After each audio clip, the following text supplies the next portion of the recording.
Hello everyone. सो इस video में हम यहाँ पर बात करने वाले हैं पर्टिकुलरली डिसीजंस की हायरिंग के बारे में। बट ये वीडियो केवल डिसीजंस की हायरिंग के बारे में नहीं है, बिकॉज इसमें एक इंपॉर्टेंट टॉपिक है जो मैं टच करना चाहता हूँ। अब देखो, डिसीजंस कंपनी की जो हायरिंग है वो मैंने पोस्ट करी थी जूनियर सॉफ्टवेयर डेवलपर की। बट यहाँ पर मेन पॉइंट ये आ जाता है कि डेली काफ़ी बच्चे पूछ रहे हैं कि भैया 2025 बैच के लिए 2024 बैच के लिए हायरिंग्स आएंगी या नहीं आएंगी।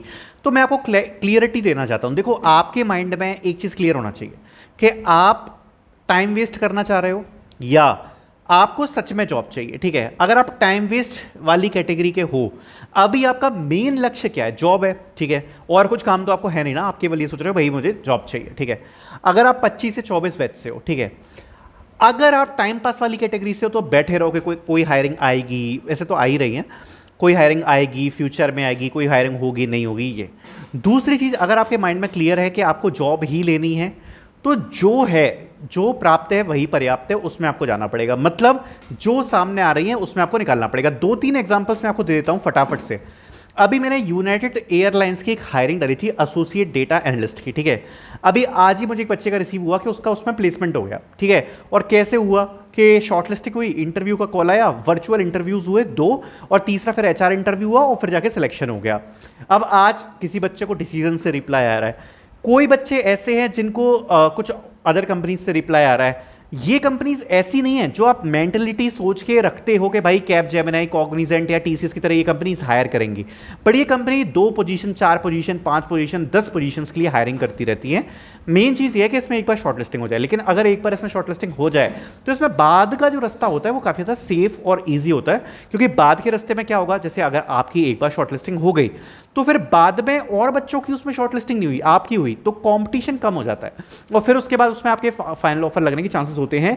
सो बेसिकली आपको करना क्या है कि जो इस प्रकार की कंपनीज होती है, जो मैं डेली हायरिंग्स डाल रहा हूं, जो बच्चे पूछ रहे हैं ना कि हायरिंग्स आएंगी क्या 24 बैच की, 25 बैच की, तो जो डेली वाली हायरिंग्स हैं उनमें आपको अप्लाई करना पड़ेगा। कोई बहुत बड़ी हायरिंग मत एक्सपेक्ट करो, अब जो है वो यही है और इसी में आपको यहां पर अपना मौका निकालना पड़ेगा। अगर आप इसमें अपना मौका नहीं निकाल पाओगे, जिसमें किसी कंपनी से 10 बच्चों को रिवर्ट्स आ रहे हैं, किसी में से 20 को आ रहे हैं, किसी में 30 को आ रहे हैं, ये मत एक्सपेक्ट करना कि कोई बहुत बड़ी मास हायरिंग होगी, उसमें जाके 5,000 10,000 बच्चों को प्लेसमेंट होगा। ऐसे अगर आप सोच के बैठे रहोगे तो आपका टाइम बर्बाद होगा। और पूछ लेना, काफ़ी बच्चों ने ऐसे वेट किया है पिछले सालों में और वो अभी तक अनप्लेस्ड है। आपके माइंड में क्लैरिटी होनी चाहिए, अगर आपको प्लेसमेंट चाहिए आपको बहुत ज़्यादा एफर्ट डालना ही पड़ेगा। इस मार्केट में अगर 2 पोजीशंस भी निकलती हैं, आप खुद लिंक्डइन ओपन करके देख लेना, जहाँ पर लिखा रहता है ना 2 पोजीशंस, उसमें 2,000 5,000 एप्लीकेशन होते हैं। अब आप खुद सोचो, 2 पोजीशन से 2,000 5,000 एप्लीकेशन है। बट आपके दिमाग में बस एक चीज होनी चाहिए कि जब तक वो 2 पोजीशंस हैं तब तक जॉब लगने के चांसेस है। जिस दिन वो 2 पोजीशन भी खत्म हो गई उस दिन नहीं लग पाएगा। ठीक है, क्योंकि आप डेली मान के चलो कि जो जैसे मैं हायरिंग डाल रहा हूं, तो उसमें से अगर कोई कंपनी 5, कोई कंपनी 2 कैंडिडेट्स को हायर कर रही है, कोई एक को भी हायर कर रही है, तो उन्हीं 2 5 6 10 उन्हीं के बीच में आना पड़ेगा। बिकॉज कंपटीशन बहुत हाई है, कोई बहुत बड़ा तो एक्सपेक्ट मत करना। तो इन्हीं के बीच में आपको बेसिकली आना पड़ेगा, इसके अलावा चांस नहीं है। बाकी जो मास हायरिंग्स वगैरह होती है उनको मैं नहीं दिमाग में लेके चलता कि भाई ये आएंगी नहीं आएंगी। ये वाली जो हायरिंग्स होती है ये पूरे साल भर आती है, तो इसमें ही आपको निकालना पड़ेगा। ठीक है, अब अगर आप अभी देखोगे तो मैं काफ़ी सारी कंपनीज के मतलब अपडेट्स वगैरह डालता रहता हूँ, ये कंपनी अपडेट भेज रही है, ये अपडेट भेज रही है। राइट टाइम पर राइट रेज्यूम के साथ अगर आप प्रिपेयर हो तो ऐसी अपॉर्चुनिटीज को कन्वर्ट आपको करना पड़ेगा। ठीक है, बाकी डिसीजंस के बारे में बात कर लेते हैं। रिवर्ट आया, पोजीशन के बारे में डिस्कस करते हैं, और ये हायरिंग मैंने पहले डाली थी तो एक बार डिस्कस कर लेते हैं सारी चीज़ों के बारे में। तो आप देख सकते हो ऐसे मेल्स यहाँ पर रिसीव हो गए हैं। Thank you for applying for junior software developer position at decisions. We appreciate your interest in joining our team. After reviewing your application we are excited to proceed with the interview process. देखो, अब इस candidate की कोई रिश्तेदारी तो होगी नहीं decision company के साथ, बट डेफिनेटली कुछ तो इंप्रेस किया ही होगा कैंडिडेट का, जिसकी वजह से यहाँ पर जो कंपनी है उसने यहाँ पर रिवर्ट भेजा है। ठीक है, after reviewing your application, round 1 online pre assessment test. So here is the selection process: online pre-assessment test.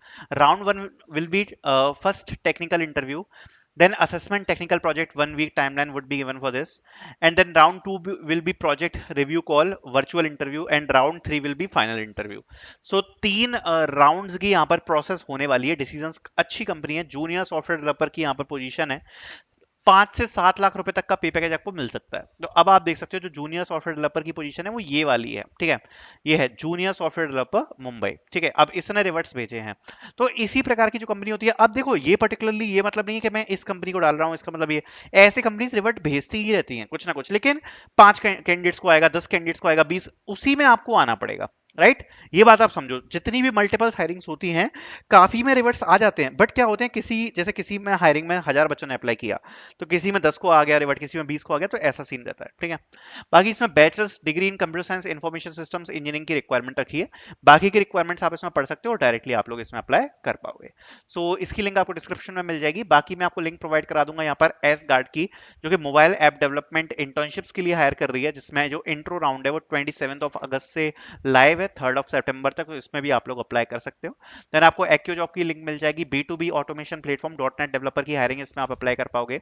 Out इसके लिए यहाँ पर फ्री वेबिनार्स कंडक्ट करा रही है, जिसके लिए आप रजिस्ट्रेशन कर सकते हो, लिंक आपको डिस्क्रिप्शन में मिल जाएगी। Thank you so much for watching.